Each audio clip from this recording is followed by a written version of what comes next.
sekarang kita masuk ke sistem reproduksi. Oke, jadi kemarin di fisiologi mungkin sistem reproduksi tidak terlalu dibahas secara praktikum, ya mungkin cuma teori saja. Jadi memang betul, mungkin nanti untuk puasnya yang keluar dari retro ini kurang lebih ya kalau file mungkin 3-4 soal, Yokir, so let's see ya, saya belum tahu buatan beberapa soal dari kemarin. But anyways, kita mulai saja. Nah, untuk memudahkan kalian memahami reproduksi ya, kalian harus paham dulu aksisnya, harus paham dulu bagaimana jalurnya ya. Ada kita sebut sebagai aksis HPG ya, atau HPG axis. Apa itu HPG? Hypothalamic Pituitary Gonadal Axis. Jadi aksis, kalau kita bilang aksis di sini biasanya adalah proses hubungan saja ya, hubungan antara hipotalamus, pituitari dan gonad. Kalau hypothalamic, kalian sudah tahu apa itu hipotalamus.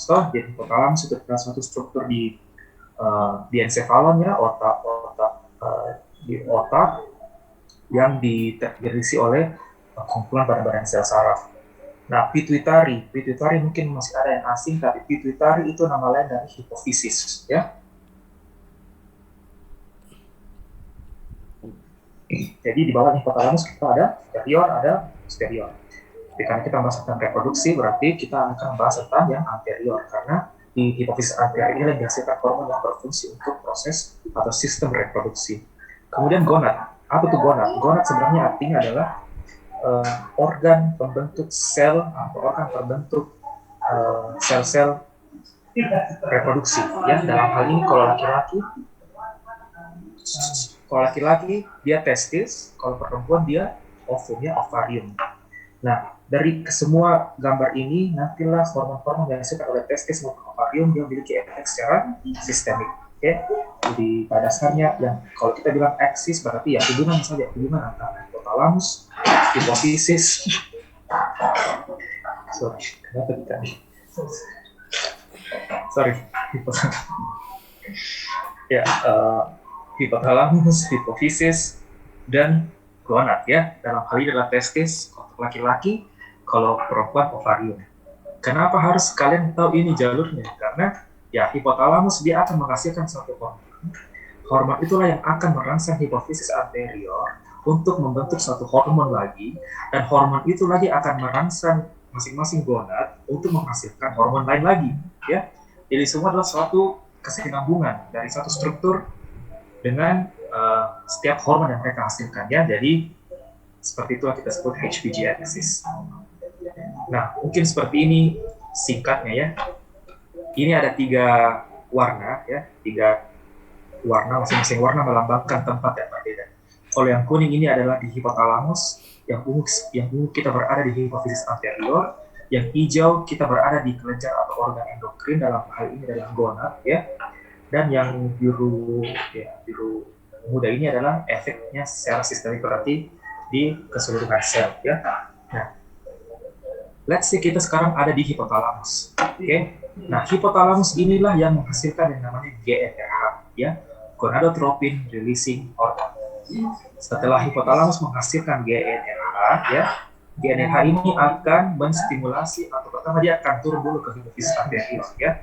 Setelah GnRH sudah ke hipofisis anterior, barulah GnRH ini merangsang sel-sel yang ada di hipofisis anterior untuk menghasilkan kedua jenis hormon ini ya, hormon FSH dan hormon LH. Oke, jadi baik kalian perempuan atau laki-laki ya, GnRH akan menstimulasi hipofisis anterior kalian untuk menghasilkan 2 jenis hormon, yaitu FSH dan LH ya. Jadi ingat, bukan cuma perempuan yang menghasilkan FSH dan LH, laki-laki juga menghasilkan FSH dan LH. Nah, apa bedanya? FSH dan LH yang dihasilkan dari hipofisis anterior ini akan berjalan ke kelenjar atau organ endokrin masing-masing, tergantung kalau kalian perempuan atau laki-laki ya. Kalau kalian perempuan berarti FSH dan LH akan berjalan ke ovarium. Kalau kalian laki-laki berarti dia akan berjalan ke testis. Nah, di organ inilah FSH dan LH merangsang hormon-hormon tertentu ya, hormon-hormon tertentu untuk hormon tersebut bisa bekerja secara sistemik. Oke, nah sekarang fokus dulu. Kalau di perempuan berarti FSH dan LH akan merangsang ovarium. Gitu. Nah, ovarium inilah yang nanti akan menghasilkan hormon estrogen dan progesteron. Apa fungsi dari kedua hormon perempuan tersebut? Fungsinya secara sistemik berarti dia berfungsi untuk oogenesis, ya, proses pembentukan telur, proses pematangan folikel, untuk mengatur siklus menstruasi, untuk persiapan penebalan dinding endometrium pada saat kehamilan dan lain-lain. Ya, banyak fungsinya estrogen dan progesteron.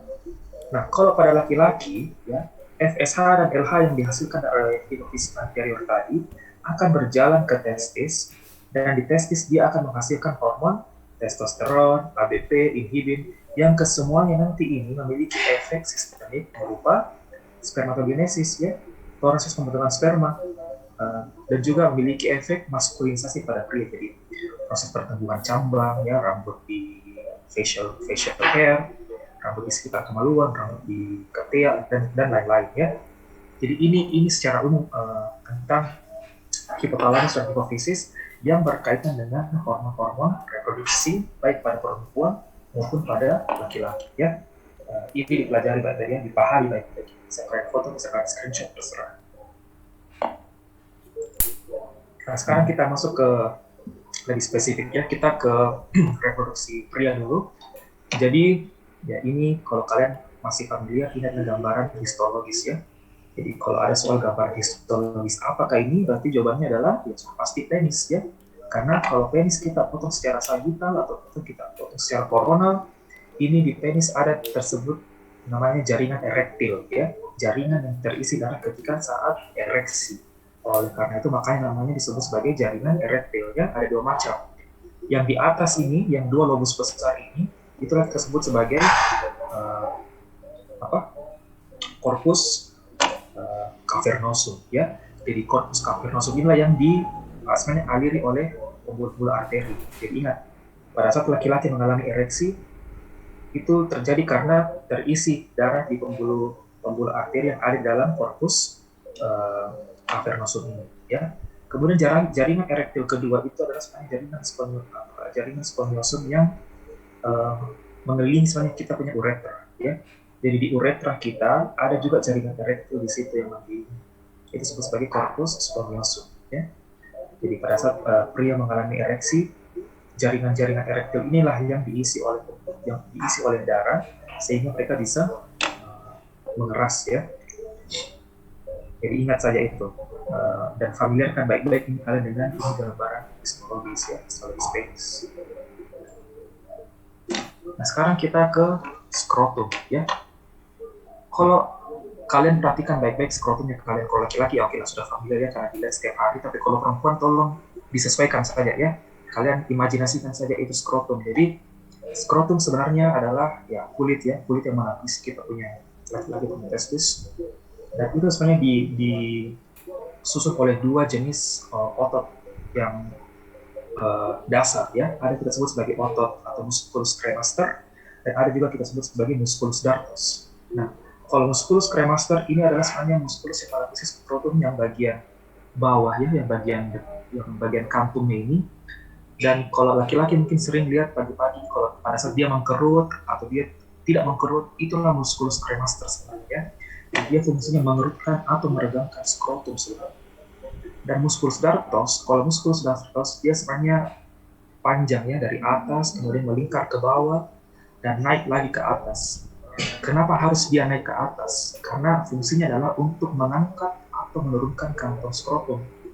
Jadi semua ini ada fungsinya. Kenapa dia harus menurunkan skrotum? Kenapa dia harus mengangkat? Kesemuanya adalah untuk mengoptimalkan suhu testis agar proses pembentukan sperma dapat berlangsung secara optimal. Jadi kembali ke fisiologi dasar lagi, ya. Sperma dihasilkan di testis. Nah, untuk terjadi proses pembentukan sperma yang optimal, testis harus berada pada suhu kurang atau 2 derajat di bawah dari suhu normal tubuh, ya. Jadi bayangkan suhu normal tubuh manusia let's say sekitar 37 derajat Celcius, ya. Berarti kalau kita mau punya testis untuk menghasilkan sperma yang optimal, ia harus berada pada suhu minimal 35, ya. Karena 2 derajat di bawah suhu normal. Nah, itulah makanya fungsi dari musculus dartos berfungsi untuk mengangkat testis atau meregangkan testis menjauhi tubuh.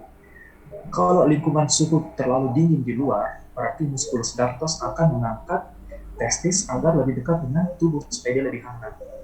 Kalau di luar justru panas sekali, ya, maka muskulus dartos ini akan menurunkan skrotum sehingga testis akan istilahnya menjauh daripada suhu tubuh, ya, jadi tidak terlalu panas, mencapai suhu optimalnya. Jadi itu fungsi dari muskulus dartos. Kalau kremaster yang mengkerut, kalau di suhu luar terlalu dingin, maka kremaster akan mengkerut. Kalau dia mengkerut berarti dia akan membuat testis istilahnya lebih hangat, ya, karena dikerutkan kayak diselimuti, ya. Ingat kalau orang diselimuti menjadi lebih hangat, ya, seperti itu. Kalau di luar justru lebih panas, maka dia tidak akan menurut, dia akan meredam, artinya tidak terlalu menyelimuti kita dengan testis, ya, sehingga suhu lebih dingin. Oke, jadi ingat, ini saya highlight lagi warna merah ini berarti harus kalian fokus di situ. Nah, sekarang kita masuk pada gonad, ya. Tadi ingat saya bilang gonad berarti organ pada reproduksi yang menghasilkan sel-sel gamet, ya. Jadi kalau laki-laki adalah testis, ya. Jadi ingat, ini bukan ginjal. Memang kalau kita belah testis kurang lebih mirip ginjal karena dia disusun atas beberapa tubulus. Kita sebut sebagai tubulus seminiferus. Nah, kalau tubulus seminiferus ini kita perbesar, ya, kita akan mendapatkan gambaran histologis atau mikroskopis seperti ini. Jadi namanya juga tubulus, ya. Kalau kita panjangkan dia seperti mie goreng. Dan ingat, mie goreng karena dia bentuknya seperti saluran. Kalau kita perbesar berarti dia akan berbentuk bundar, ya. Ini juga ductus, ya, seperti bundaran-bundaran seperti ini, ya. Jadi tubulus seminiferus kalau kita perbesar satu mungkin kurang lebih seperti ini, dan dia akan dilapisi oleh sel-sel khusus, ya, di bagian luarnya, di bagian basalnya. Inilah yang kita sebut sebagai apa? Sel Sertoli, ya, sel Sertoli. Nah, sel-sel di antara dari tiap ductus atau tubulus seminiferus ini kita sebut juga sebagai sel-sel intersisial. Itulah yang kita sebut sebagai sel Leydig. Dan sel Leydig inilah nanti yang paling berperan untuk menghasilkan hormon testosteron, ya. Jadi kita akan bahas lebih lanjut di belakang. Jadi ingat saja, begini mungkin kurang lebih gambaran mikroskopisnya tubulus seminiferus. Oh iya, dan ingat, tubulus seminiferus itu adalah tempat proses pembentukan sperma, ya. Jadi sperma itu dibuat di tubulus seminiferus. Nanti kalau sperma sudah dibuat, barulah sperma itu akan berjalan ke epididymis. Karena ingat, epididymis ini adalah struktur untuk penyimpanan serta pematangan sperma, ya. Jadi tubulus seminiferus hanya menghasilkan sperma, menghasilkan saja. Nanti kalau dia mau dimatangkan di epididymis, oke? Nah, ini tadi baru saya bilang. Jadi epididymis yang struktur yang di atas ini, ya, itu adalah tempat pematangan dan penyimpanan sperma sebelum diejakulasikan ke lingkungan eksternal. Oke? Nah, ada kemarin kalau tidak salah soal histologis, ya, bunyinya epididymis itu mukosanya tersusun atas apa? Ya, dia tersusun atas sel principalis dan sel basalis, ya. Itu sangat khas untuk epididymis. Tidak boleh tertukar-tukar, tidak boleh terbalik-balik, tidak boleh salah. Ya, kan sudah sangat jelas bahwa sel principalis dan sel basalis itu memang yang menyusun mukosa hanya pada epididymis. Oke? Kemudian selanjutnya untuk ductus deferens sendiri. Jadi ductus deferens, ya, dari nama saya ductus atau duct, berarti apa dia? Saluran juga, ya. Saluran untuk apa? Saluran tempat proses perjalanan sperma dari epididymis menuju ke uretra hingga keluar, ya. Dia sebagai saluran saja, sebagai tempat bukan tempat persinggahan, tapi tempat perjalanan, ya. Nah, kalau kita perbesar ini, ya, struktur ductus deferens ini, terus kita lihat di bawah mikroskop, ya, kurang lebih mungkin bentuknya seperti ini, ya. Bagaimana caranya kalian bisa tahu ini ductus deferens? Lihat saja dari namanya. Kalau ductus berarti dia duct, dia saluran, tidak jauh-jauh bentuknya dari bundar, ya, bundar yang sempurna. Dan karena dalamnya ada lumen, ya, ada lumen, tempat keluar masuknya di sperma, tempat perjalanan sperma, maka di dalam juga pasti akan kelihatan seperti lumen yang lebih kecil, ya. Ini di luar adalah sel-sel berbentuk saya sebenarnya. Ini lumennya ductus deferens sebenarnya. Oke? Oke, nah sekarang mungkin sudah sebagian besar dari kalian sudah tahu ya bagaimana dia bahwa cairan putih yang keluar, ya, pada saat kita mungkin lagi terangsang secara erotis. Selama ini kalau kalian dengar sperma itu sebenarnya kata yang kurang tepat ya. Jadi cairan yang keluar yang warna putih itu dari penis laki-laki pada saat mungkin terjadi rangsangan erotis atau rasa ejakulasi, itu kita sebut sebagai ejakulat ya, bukan sperma tapi ejakulat atau semen. Oke, karena cairan tersebut sebenarnya adalah campuran dari cairan semen dan sperma. Jadi kalau kita coba bilang sperma itu kurang tepat ya, kan ada juga cairan-cairan pendukungnya. Nah, istilah yang lebih tepat untuk mendeskripsikan cairan yang keluar dari penis tersebut itu kita sebut sebagai ejakulat ya, atau cum, bahasa Inggrisnya cum, C-U-M ya. Nah, sebelum membahas lebih lanjut, tadi sempat saya singgung bahwa ejakulat itu terdiri dari sperma dan cairan semen.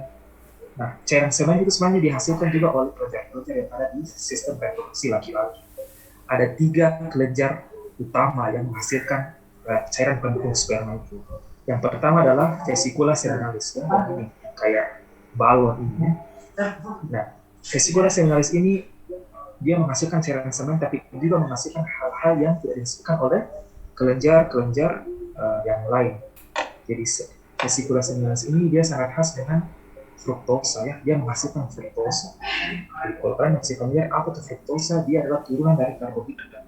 Kalau kita berbicara soal karbohidrat berarti dia berfungsi sebagai nutrisi. Nutrisi untuk siapa? Nutrisi untuk si sperma ya. Makanya sperma masih bisa hidup pada saat kita sudah ejakulasikan ke dalam vagina. Dia masih bisa hidup kenapa? Karena dia masih dibantu atau dinutrisi oleh fruktosa yang dihasilkan oleh vesicula seminalis tadi ya.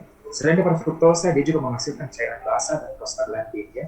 Kenapa harus dihasilkan cairan basah? Ingat, lingkungan pH dalam vagina itu sangat asam ya. Supaya kita punya sperma itu tetap hidup, tidak mati karena pH asam yang ada dalam vagina, dia harus dibaluti oleh cairan yang basah ya. Jadi dia harus menetralisir. Makanya sperma itu bisa hidup sampai ke penetrasi ovum. Kemudian turun dari vesicula seminalis pada kelenjar prostat ya. Nah, kelenjar prostat inilah yang akan menghasilkan cairan semen juga, tetapi lebih khas kemudian menghasilkan enzim dan zinc ya. Barulah kita turun ke paling terakhir ini sebagai kelenjar bulbouretra ya. Jadi saya sudah warnai merah ini, perhatikan baik-baik. Kelenjar bulbouretra dia menghasilkan cairan semen terakhir untuk sebelum sperma diejakulasikan melalui uretra ya. Nama lain dari kelenjar bulbouretra apa? Kelenjar Cowper ya, ingat baik-baik ini. Dan kelenjar Cowper ini ya dia yang sebenarnya menjalankan fungsi paling banyak untuk sebagai lubrikan ya, sebagai pelumas pelicin. Jadi makanya sperma itu kalau diejakulasikan bisa tidak terlalu kental kayak nasi karena adanya lubrikan yang dihasilkan oleh kelenjar Cowper atau kelenjar bulbouretra ini ya. Kurang lebih seperti itu proses atau kelenjar-kelenjar hasil cairan semen yang ada pada organ reproduksi laki-laki. Nah, ini tadi adalah hormon-hormon yang saya jelaskan di awal ya. Jadi hormon FSH dan LH ini bukan cuma perempuan, pada laki-laki juga ada. Ya, kalau kalian masih ingat FSH dan LH ini tadi yang hasilkan siapa? Yang hasilkan adalah hipofisis anterior ya. Nah, hipofisis anterior kenapa dia bisa sekresi FSH dan LH? Karena dia juga distimulasi oleh hormon yang namanya tadi GnRH ya, gonadotropin releasing hormone, yang dihasilkan oleh siapa? Yang dihasilkan oleh hipotalamus. Nah, sekarang kita berada di gonad, ceritanya sudah ada di gonad ini. FSH dia akan menstimulasi sel Sertoli. Sementara LH dia akan menstimulasi sel Leydig ya. Kita sudah bahas tadi yang mana sel Sertoli, yang mana sel Leydig. Kalau untuk sel Sertoli, ketika sel Sertoli sudah diaktifasi, sudah distimulasi, ya, maka dia akan berfungsi menjalankan proses spermatogenesisnya. Kemudian kalau sel Leydig sudah diaktifasi, sudah distimulasi oleh LH, maka dia akan menjalankan fungsinya untuk menghasilkan testosteron ya. Nama lain dari sel Sertoli itu kita sebut sebagai sel sustentakuler. Ya, kalau sel Leydig nama lainnya adalah sel interstisial. Karena ingat dia tadi berada di celah-celah dari tubulus seminiferus. Ya, jadi ini yang S, ini saya sudah highlight merah. Hanya sebenarnya untuk cara untuk membuat kalian lebih mudah melihat ya. Jadi kalau ada S-nya, FSH berarti dia menghasilkan sel Sertoli. Nama lain Sertoli berarti sustentakuler. Kalau LH berarti dia menghasilkan dia menstimulasi sel Leydig. sel leading lainnya itu posisial ya, kurang lebih seperti itu. Nah, spermatogenesis ini kebanyakan dari soal Dr. Kusai kemarin, tapi banyak juga yang kurang tepat jawabannya ya. Jadi daripada kalian menghafal satu diagram ini, nanti kalian pelajari saja yang saya sudah bikinkan ini di sebelah kanan ya, yang sudah saya highlight warna merah dan biru. Jadi ingat, pada proses spermatogenesis itu kurang lebih ada 5 tahapan sel yang terbentuk sebelum satu sel spermatogenet membentuk sel spermatozoa ya, artinya sperma yang aktif. Nah, di antara kesemua sel tersebut, sel yang hanya bisa membelah secara mitosis hanyalah spermatogonium. Ya, cuma ini saja. Spermatogonium oke lah bisa mitosis juga, tapi spermatogonium paling banyak mitosis ya. Jadi ingat, mitosis namanya juga mitosis, berarti kalau mitosis terjadi, mitosis adalah proses pembelahan dari satu sel membentuk dua sel yang identik dengan jumlah kromosom yang sama. Makanya di sini kalian lihat spermatogonia pada saat dia membelah menjadi dua sel identik, dia tetap membawa 46 jumlah kromosom. Karena itulah definisi dari mitosis, pembelahan satu sel menjadi dua sel yang identik dengan membawa jumlah kromosom yang sama. Ya, itu namanya mitosis. Hanya dilakukan oleh spermatogonia. Oke. Yang kedua, sel yang hanya bisa membelah secara meiosis itu ada dua. Kita sebut sebagai spermatosit primer dan spermatosit sekunder. Nah, apa bedanya meiosis dengan mitosis? Ingat, kalau meiosis dia memproses pembelahan satu sel menjadi dua sel, tetapi dia membawa jumlah kromosom yang setengah-setengah. Ya, oleh karena itu kalian bisa lihat spermatosit primer ini, ya, ketika dia membelah menjadi dua, dia dari 46 menjadi 23. Ya, sama juga halnya dengan spermatosit sekunder. Satu spermatosit sekunder membelah lagi secara meiosis dengan secara membelah menjadi dua dengan membawa 23 jumlah kromosom. Ya, jadi itulah perbedaannya mitosis dengan meiosis. Dan sel yang hanya bisa membelah secara meiosis itu spermatosit primer dan sekunder. Ya, jadi ingat, spermatosit primer menjadi spermatosit sekunder itu secara meiosis. Spermatosit sekunder menjadi spermatid itu juga secara meiosis. Tetapi sel yang hanya bisa berkembang dan matang itu hanyalah spermatid. Dan ini barisan kedua dari bawah ya. Hanya inilah sel-sel mereka tidak mengalami proses pembelahan, tetapi mereka hanya mengalami proses maturisasi, ya, pematangan. Itulah yang terjadi pada spermatid. Nah, kalau spermatid sudah berkembang, sudah matang, mereka menjadi apa? Mereka menjadi spermatozoa. Dan spermatozoa inilah cuma hanya sel-sel spermatozoa lah yang memiliki ekor. Ya, jadi pahami baik-baik ini, melihat gambar, melihat jumlah kromosom. Kalau kalian sudah paham konsepnya, ya lagi saya bilang mau diobok-obok bagaimanapun itu soal pasti kalian sudah harus bisa menjawab dengan benar ya. Oke, jadi itu spermatogenesis. Nah, bagaimana dengan siklus respons seksual pada pria? Jadi pada pria sebenarnya ada 4 ya secara umum. Ada kita kenal sebagai fase eksitasi atau fase gairah atau excitement. Ada kita sebut sebagai fase platel.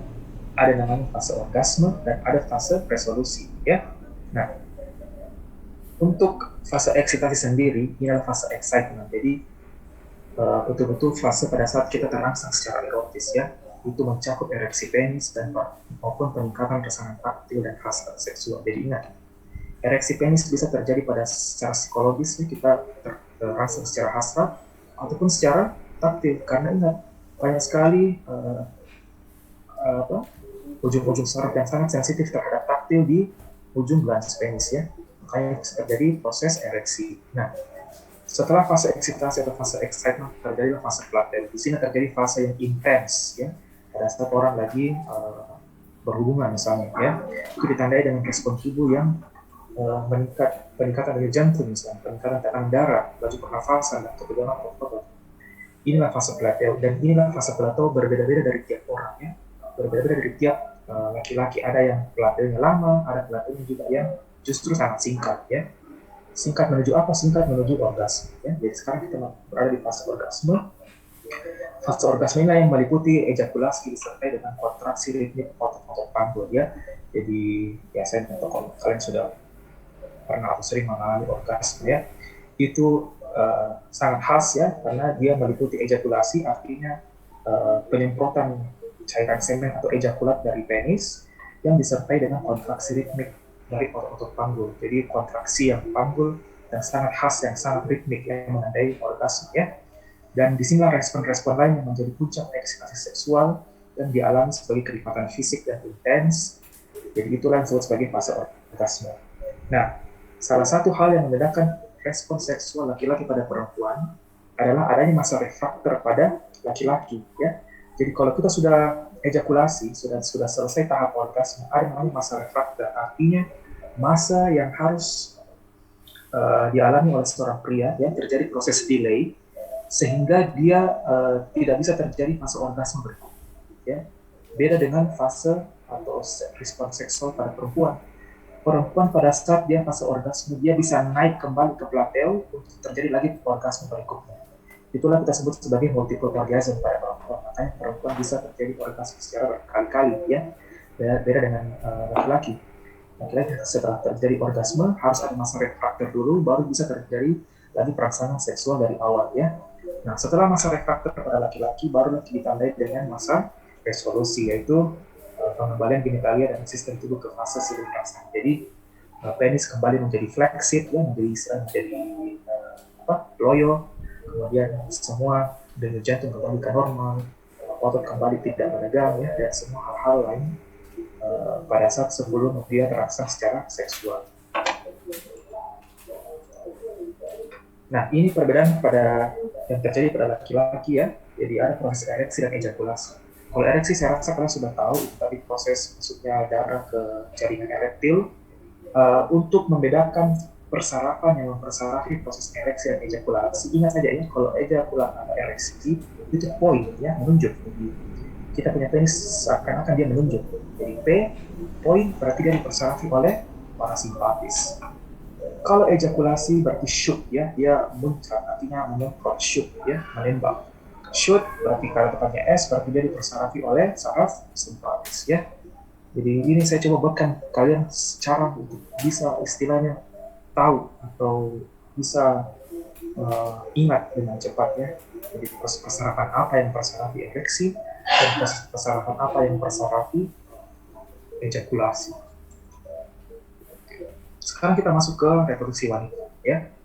Di sini saya tidak bahas banyak, saya mau kalian fokus di vagina saja ya. Vagina ada organa eksterna feminina ya. Gambaran histologisnya vagina bagaimana? Ya ini kalian baca sendiri ya. Jadi saya sudah highlight warna pink, berarti fokus pada ini ya. Lapisan mukosanya berlipat-lipat. Oke, dia punya epitel berlapis, dia punya tanduk, dan dia memiliki lainan proteinnya yang kaya serat dan salin fosil. Bagaimana bentuknya? Ya kurang lebih mungkin seperti ini ya. Saya mungkin tidak terlalu ahli di histologi, tapi saya bisa menguasai banyak limfosit ya. Ini epitel bertanduk ya. Kemudian ya familiarkanlah saja dengan gambar mikroskopis vagina ini, oke? Oke, nah sekarang folikulogenesis ini juga termasuk soal yang banyak sekali jawaban yang tidak tepat ya.